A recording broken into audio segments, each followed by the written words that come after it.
Είναι μεγάλη χαρά που εκπροσωπώ το Υπουργείο Ανάπτυξης και τον Υπουργό κ. Κρέκα σε ένα συνέδριο που δίνει σημασία σε όλες τις πτυχές για την προσέλκυση επενδύσεων. Είναι ιδιαίτερη χαρά το ότι σήμερα παίρνει σάρκα και οστά μια προσπάθεια που ξεκίνησε με την Νομική Βιβλιοθήκη. Κατάφερε να γίνει μια ημερίδα με πολύ μεγάλους συντελεστές, εκπροσώπους της κρατικής μηχανής αλλά και εκπροσώπους της αγοράς και πάρα πολλούς νομικούς που είναι ο παλμός της προόδου σε επίπεδο θεσμικό. Το σημερινό συνέδριο του Invest in Greece είναι πάρα πολύ σημαντικό, γιατί έχουμε την ευκαιρία από διαφορετικούς τομείς και από διαφορετικά πράγματα της οικονομίας να έρθουμε εδώ για να δούμε πώς πάει η αναπτυξιακή πορεία της χώρας.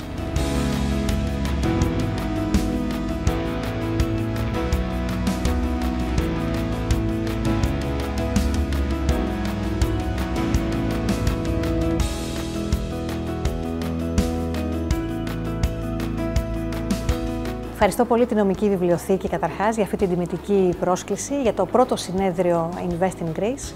Πιστεύω ότι ήταν ένα πρωτοποριακό και καινοτόμο συνέδριο, καθώς συνδύασε το νομικό και τον επιχειρηματικό κόσμο. Τα πάνελ ήταν εξαιρετικά με τους συνομιλητές, η διοργάνωση άρτια. Συνέδρια όπως το σημερινό βοηθούν να φωτίσουν και αυτά τα οποία κάνουμε καλά για να συνεχίσουμε να τα κάνουμε καλά και αυτά τα οποία μπορούμε να αλλάξουμε.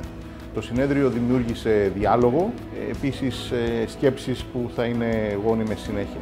Είναι το πρώτο συνέδριο το οποίο είναι διεπιστημονικό κατ' ουσίαν και στον πυρήνα του, καθώς συνδυάζει τα οικονομικά με προσλαμβάνουσες από τις κοινωνικές επιστήμες, κυρίως από τον νομικό χώρο, γιατί πολλές φορές εμείς οι οικονομολόγοι επικεντρωνόμαστε στους μακροοικονομικούς δείκτες της ελληνικής οικονομίας, ξεχνώντας ότι για διαρθρωτικά προβλήματα της ελληνικής οικονομίας οφείλονται θέματα που άπτονται του νομικού χώρου, όπως είναι η βραδύτητα στην ανανομή της δικαιοσύνης. Θα ήθελα να δώσω συγχαρητήρια στην Νομική Βιβλιοθήκη, γιατί με το Invest in Greece έδωσε ένα χώρο συνάντησης νομικών, επιχειρηματιών και δημόσιων λειτουργών.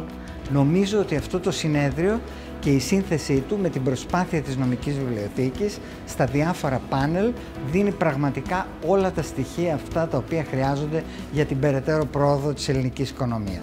Σας ευχαριστούμε, να είστε καλά και να τα οργανώνετε πάντα.